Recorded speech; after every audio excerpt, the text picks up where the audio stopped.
And we are back with our daily Bible reading. Hi, my name is Alan Topoy Jr. We're conducting our reading for March 29th. Our morning reading, Judges, chapter 8. And the men of Ephraim said unto him, Why hast thou served us thus, that thou calledst us not when thou wentest to fight with the Midianites? And they did chide with him sharply. And he said unto them, What have I done now in comparison of you? Is not the gleaning of the grapes of Ephraim better than the vintage of Abiezer? God hath delivered into your hands the princes of Midian, Oreb, and Zeb. And what was I able to do in comparison of you? Then their anger was abated toward him when he had said that. And Gideon came to Jordan and passed over, he and the 300 men that were with him, faint yet pursuing them. And he said unto the men of Succoth, Give, I pray you, loaves of bread unto the people that follow me, for they be faint, and I am pursuing after Zebah and Zalmunna, kings of Midian. And the princes of Succoth said, Are the hands of Zebah and Zalmunna now in thine hand, that we should give bread unto thine army? Gideon said, Therefore, when the Lord hath delivered Zebah and Zalmunna into mine hand, then I will tear your flesh with the thorns of the wilderness and with briars.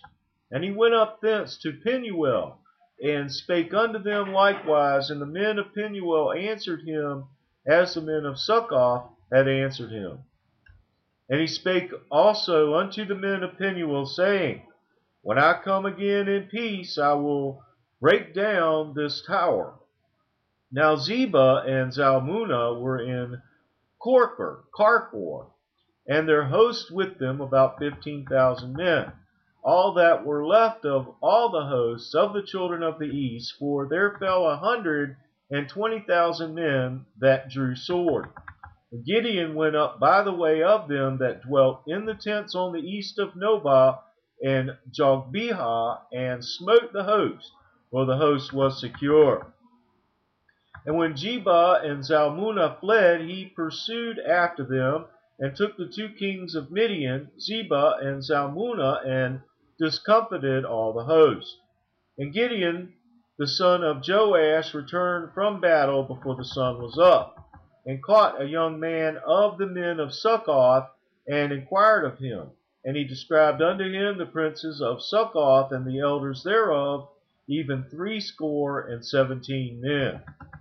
And he came unto the men of Succoth, and said, Behold, Zebah and Zalmunna, with whom ye did upbraid me, saying, Are the hands of Zebah and Zalmunna now in thine hand, that we should give bread unto thy men that are weary?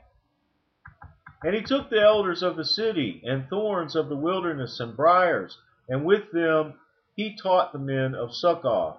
And he beat down the tower of Penuel, and slew the men of the city.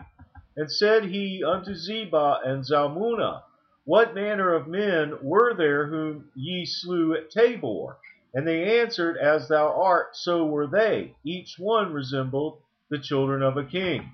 And he said, They were my brethren, even the sons of my mother, as the Lord liveth. If ye had saved them alive, I would not slay you. But he said unto Jether his firstborn, Up, and slay them. But the youth drew not his sword, for he feared, because he was yet a youth. Then Zebah and Zalmunna said, Rise thou, and fall upon us, for as the man is, so is his strength. And Gideon arose and slew Zebah and Zalmunna, and took away the ornaments that were on their camels' necks.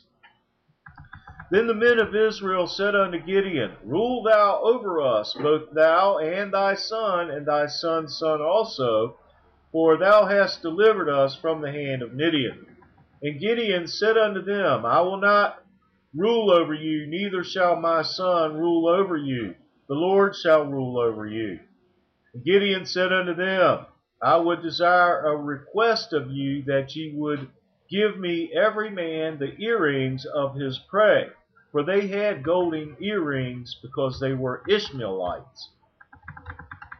And they answered, We will willingly give them. And they spread a garment, and did cast therein every man the earrings of his prey. And the weight of the golden earrings that he requested was 1,700 shekels of gold, beside ornaments and collars and purple raiment that was on the kings of Midian, and beside the chains that were about their camels' necks.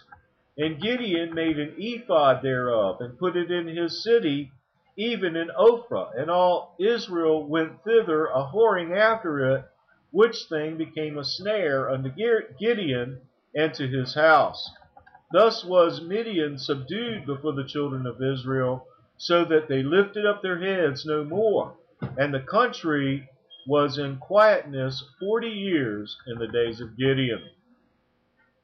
And Jerubbaal the son of Joash went and dwelt in his own house. And Gideon had 70 sons of his body begotten, for he had many wives. And his concubine that was in Shechem, she also bare him a son, whose name he called Abimelech. And Gideon the son of Joash died in a good old age, and was buried in the sepulchre of Joash his father in Ophrah of the Abiezrites.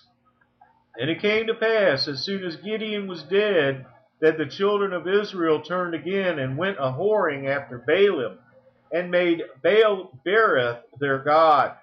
And the children of Israel remembered not the Lord their God, who had delivered them out of the hands of all their enemies on every side. Neither showed they kindness to the house of Jerubbaal, namely Gideon, according to all the goodness which he had showed unto Israel. The word of the Lord.